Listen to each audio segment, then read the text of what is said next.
the delicate dance of connection, much like an intricate ballet, isn't it? Today, we're embarking on a journey into the nuanced world of avoidant attachment, a theme as rich and deep as a fine wine poured slowly into a crystal glass. Our tale, how to recognize the avoidant's subtle invitations to connect, will weave through the complexities of human relationships with a touch of wit, wisdom, and perhaps a dash of the unexpected. Imagine, if you will, a garden. Not just any garden, but the kind where the flowers bloom with secrets and the trees whisper tales of old. Now, within this garden roams a creature, elusive yet alluring, much like an avoidant individual in the realm of relationships. You see, avoidants are akin to the rare nocturnal bird, who, despite its tendency to shy away from the spotlight, sings the most enchanting melodies when it believes no one is listening. Picture this, a young woman named Clara, who, on the surface, seemed utterly self-sufficient. She was the kind who would say, "I'm fine on my own," and you'd believe her. But oh, the irony. Beneath that veneer of independence lay a silent longing for connection, a yearning as palpable as the scent of lavender on a warm summer's eve. Clara, like many avoidants, had built a fortress around her heart, each brick a memory of past disappointments, each mortar line a promise to herself never to be hurt again. You might wonder, how does one recognize when an avoidant is inviting you into their carefully guarded world? It's a bit like deciphering a cryptic poem, isn't it? The signs are subtle, as gentle as a breeze that barely ruffles the pages of a forgotten book. Consider the time Clara, in a rare moment of vulnerability, shared a story from her childhood. It was a simple tale of a kite that had flown too high and too far, much like her dreams that had slipped from her grasp. To the untrained ear, it might have seemed like idle chatter, but to those who listened closely, it was an invitation, a peek into the chambers of her heart that she seldom opened. Then there's the story of Thomas, a man of quiet contemplation, much like a philosopher lost in his thoughts. His friends often joked that he was an enigma wrapped in a mystery. But Thomas, in his own understated way, showed his invitations through acts of service. He would fix a leaky faucet or help you move without a second thought, actions that spoke louder than words ever could. For Thomas, these gestures were his way of saying, "I care," without having to utter the words aloud. Ah, and the humor in all this, the delightful irony. It's as if avoidants are masters of a secret language, one that requires a keen eye and a patient heart to decipher.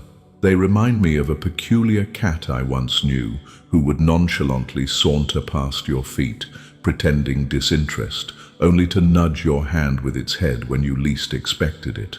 Such is the nature of the avoidance invitation, a fleeting moment of connection wrapped in a cloak of indifference. Of course, understanding these invitations requires us to confront our own biases and assumptions. We must learn to dance to a rhythm that may seem unfamiliar at first, much like trying to waltz to a jazz tune.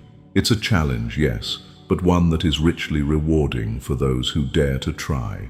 A bit of patience, a sprinkle of empathy, and a willingness to listen beyond words. These are the keys to unlocking the avoidance heart.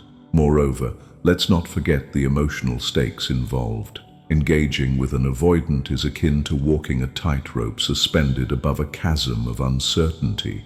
One misstep, and you might find yourself plummeting into the abyss of misunderstanding. Yet, if navigated with care, the rewards are profound. The connection forged with an avoidant is like discovering a hidden passage in an ancient library, a treasure trove of depth and insight. Consider the tale of Eleanor, an artist with a soul as vast as the ocean. She painted not with colors, but with emotions, each brushstroke a whisper of her innermost thoughts. To love Eleanor was to embrace the unpredictable dance of the tide, sometimes drawing you close, other times pushing you away.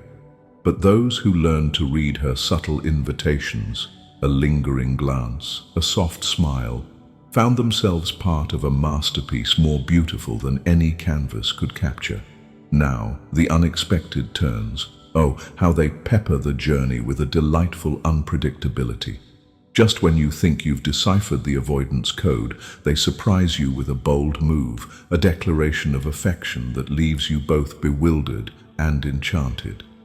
It's as if the universe conspires to keep you on your toes, reminding you that love, in all its forms, is a mystery waiting to be unraveled. And so, dear listener, as we draw the curtain on our tale, remember this: the avoidance invitations to connect are like the faintest stars in the night sky. They may not be the brightest or the most obvious, but they hold a beauty all their own, a beauty that speaks to those who dare to look beyond the surface. In the end, it's not about changing the avoidant or coaxing them out of their shell. It's about meeting them where they are, with compassion and understanding, and perhaps finding a bit of ourselves reflected in their journey. As we part ways on this exploration, may you carry with you the wisdom to recognize these subtle invitations and the courage to respond with an open heart.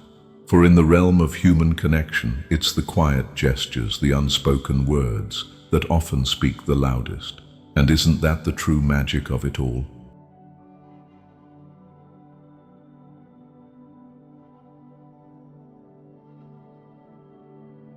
If you believe this video might help someone dear to you, share it with them. A small gesture on your part could mean the world to a friend in need.